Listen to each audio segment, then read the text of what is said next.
જય માતાજી મિત્રો, મેં ઘણા બધા પિક્ચરો અને ગીતો નૈનાબેનના સાંભળ્યા હશે મિત્રો, પણ એમ જ આજે આપણે જોરદાર મિત્રો એટલે તમે કોઈ એવો ડાન્સ નૈનાબેનનો લઈને આવી ગયા છીએ આપણે.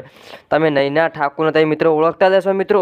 એક જ દિવસમાં મેં નૈનાબેન ફેમસ થયા હતા મિત્રો. એમ જ આપણે નૈનાબેનનો જોરદાર મિત્રો વિડીયો લઈને આવી ગયા છે મિત્રો. નૈનાબેન દેશી ઢોલ ઉપર જોરદાર નાચી રહ્યા છે મિત્રો. એમ જ તમારો ભાઈ આજ તમારા માટે જોરદાર વિડીયો લઈને આવી ગયો છે મિત્રો. અને મિત્રો વિડીયો ગમે તો મિત્રો લાઈક શેર સપોર્ટ કર્યા વગર ના રહેતા મિત્રો. અને ચાલો આપણે ઘણી દેર કરવી નથી અને ચાલો આપણે નૈનાબેનનો વિડીયો જોઈ જઈએ મિત્રો. અને વિડીયોમાં મિત્રો જોરદાર છે. ચાલો આપણે વિડીયોની શરૂઆત કરીએ મિત્રો. ચાલો.